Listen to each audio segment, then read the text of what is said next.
This is the Morning Swim Show for Tuesday, October 20th, 2009.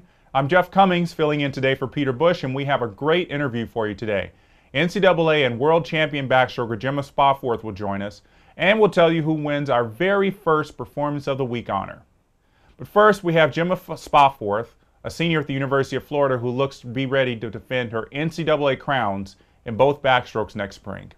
It's hard to find anyone who can challenge her, given that she's also the world champion in the long course 100 back. And we have Gemma on Skype right now from Gainesville, Florida. Gemma, how are you today?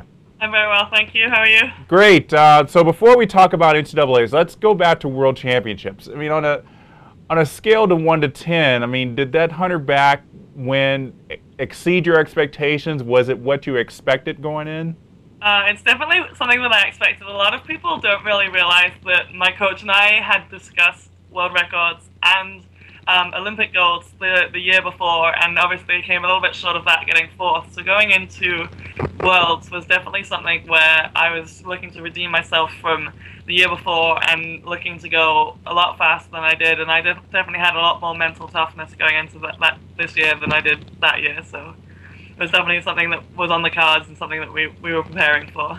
Now, for those who don't know, you finished fourth in the 100 back in Beijing, just a few tenths out of third place. I'm sure that was what got your juices flowing, saying, you know, next year at Worlds, I'm not going to let that happen again. Is that right? Yeah, definitely. I had it on my background on my computer for the whole year. I had the scoreboard, you know, 1, 2, 3, or 4, and I had my name there on fourth. And every time I did an assignment or sent an email, it was all I could see. So it gave me all that motivation every single day to go in and say, I'm not getting fourth ever again. Well, you know, we've heard about Michael Phelps put his picture of Ian Crocker on his wall, but I've never heard of anybody who put the scoreboard on their computer to remind themselves of what happened to them the year before. I'd say it's pretty unique, and you know, you'll probably have a lot of people who will end up doing that. Yep. I've got fourth place now from the 200 with the 3 girls who beat me in that. That's my background now, so ready for next year. Now the world record, I mean, it was just such a fantastic swim, just tactically just really great. Did the time shock you? Yeah, I think so, especially in the heat.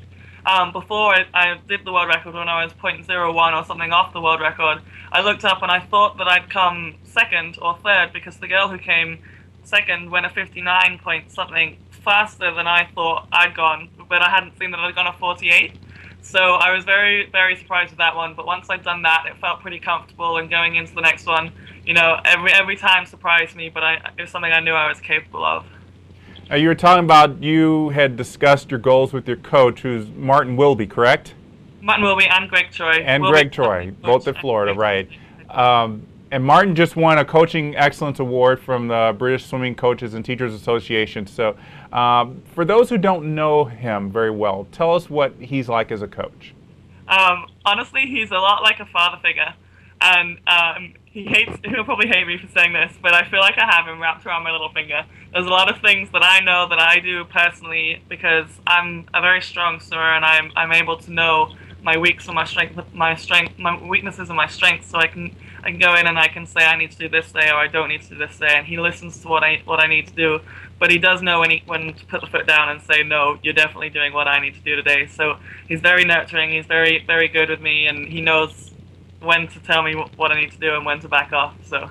Well, I think that's what a lot of swimmers aim for, is to say that they have their coach wrapped around their finger. I guess go in a little bit more detail. I mean, is it just, you know, if you're having a really off day, you can convince them, oh, let's back off a little bit?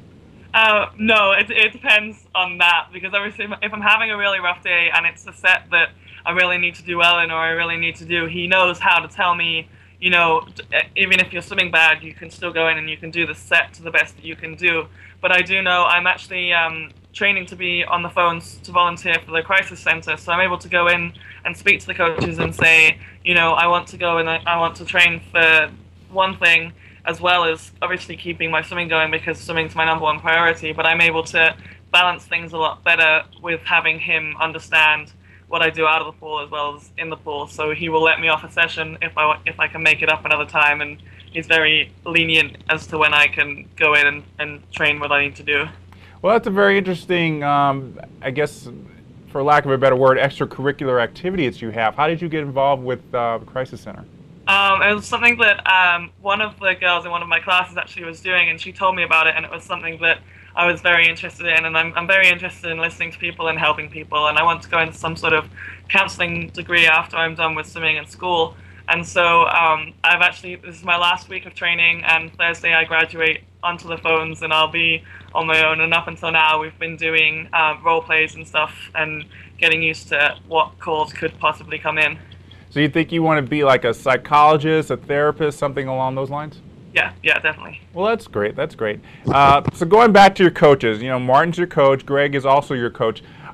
In terms of percentages, how much work do you do with Greg and how much with Martin? Right. Up until this year, it was pretty much all with Martin. And then this year, we are focusing a lot on IM because my backstroke seems to sort of be pretty strong still. So I'm going into breaststroke group, which is predominantly coached by Coach Troy. And so that's working a lot more with him in the morning, but I'm still with Wilby a lot in the afternoon. So it's probably about 50-50 at the moment, but I would have said it was about 80% up until this year. All right, so senior year, you've got big plans, I'm sure. You can, there's a chance you can win your 200 back for the third time. Something that very few women have done at the NCAAs. Tell us about some of the goals that you have for your final season. Right.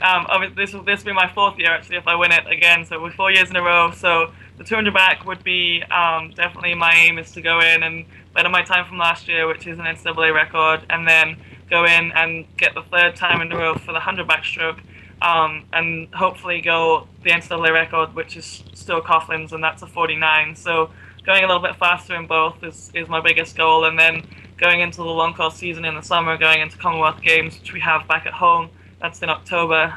So that's another goal, just to go in and swim that as well, or maybe a little bit faster than I did in the summer. So obviously best times and all, but it's one of those things that I've said to a lot of people. I don't put all my eggs in one basket, and if I don't do a best time, it's not the end of the world because swimming is fun. So the biggest goal for me is to go in and have fun. And I know a lot of people say swimming can't be fun because of the amount we do, but it's definitely something with the amount of people around that fun is my top priority. And I think anybody who was watching the 200 back last spring, whether they're a Florida fan or not, was just beside themselves. I mean, it was just one of those great moments when you and Teresa Crippen and Stephanie Proud, all from Florida, went 1, 2, 3. Now Stephanie Proud's not there anymore, but have you and Teresa talked about what you two need to do to step up and at least try to repeat that from last year? It's not something that we've talked about, but I think it's definitely something that we both know we have in the back of my mind. And we both actually, we do weights separate to the rest of the team because we've got class conflicts, or we want to just do that little bit extra. And so we do lift weights together, just the two of us. So it's something that we're going in and we're going to hopefully back it up 1, 2 again this year, and maybe see if there's another younger swimmer that can come up and back it up 1, 2, 3. But obviously going into that, it's great to have that competition. And Steph Proud's still training with us, although she's not eligible to swim at NCAAs. It's something that having those people in training is something that pushes you every single day so that you can race each other and get better, so that when you do go to the big meet, you know that you have the capabilities of beating everybody else there. And finally, London 2012. It's 3 years away. Are you getting more excited every day? I'm not sure if it's more excited or if it's something that's looming pretty close. And again, I said I wouldn't put all my eggs in one basket, and it is my goal to go to 2012, and it is a goal to win at 2012. But barring injuries and everything else, I don't want to put all that pressure on myself, and I do just want to enjoy what I'm doing. So 2012, home country, going into it off the back of a world record, hopefully we still have it by then. It's definitely going to be something that's going to be emotions all over the place. I can't say whether it's excitement, nerves, or anything else just yet, but 3 years is a long time, so I'm going to have to get back in the pool and do a lot of training up until then.